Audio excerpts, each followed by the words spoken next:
and gentlemen, I hope that you have heard from these three presentations how the satellite sector is really pushing the frontiers of technology advancement and also responding to the most pressing of needs that governments face, from ubiquitous connectivity to sustainability, energy efficiency, affordability, and so on. Unfortunately, because of my bad timekeeping, I haven't allowed time for questions from the audience.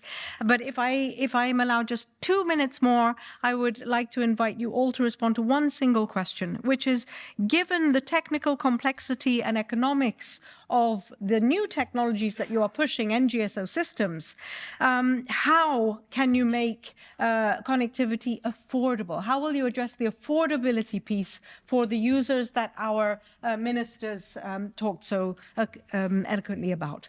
Mario, can I ask you to just respond briefly to that? Sure. I think that satellite technologies are changing at a pace that we have never seen before.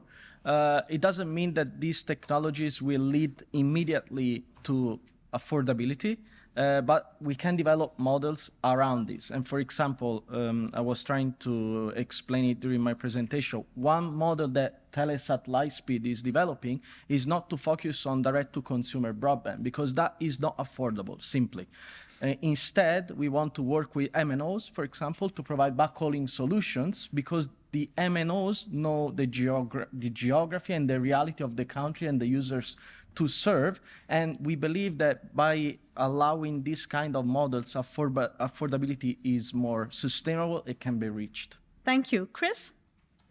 Yes, I would agree. I think there are changes in the sector that are happening that lead towards precisely addressing the issue of affordability.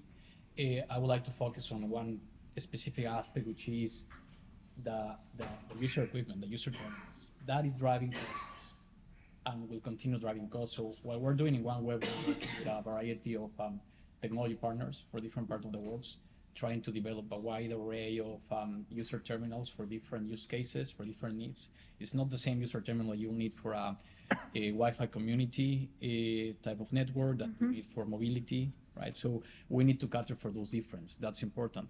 And the other part of this, I would say, and now that we are in this room and with this audience, obviously, is to focus on enabling regulatory environment. And we look forward to working with government so that we can achieve that.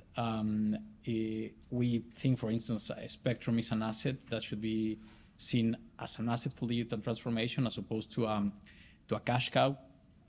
So that will be something that we would like to continue raising and working with government, so that that's perhaps the approach that, from a spectrum policy perspective, is taken. Thank you. Amy, would you like to weigh in? Sure. So we're a vertically integrated company. So we're attempting to create a situation where all the costs, I mean, there's obviously, the standard materials costs, but we are trying to keep all those costs down by vertically integrating. I would also say that we are trying to keep costs down by fewer launches. So if you can do that, if you can sort of combine those approaches, you're going to end up with a situation where you have, you don't have to pass on those larger costs to the consumer. So we're very bullish on getting this down to incredibly competitive with cellular, actually, if not undercutting that particular service. So as far as, I mean, they're great for what they're doing, but we would like to be able to compete heavily with them. Thank you.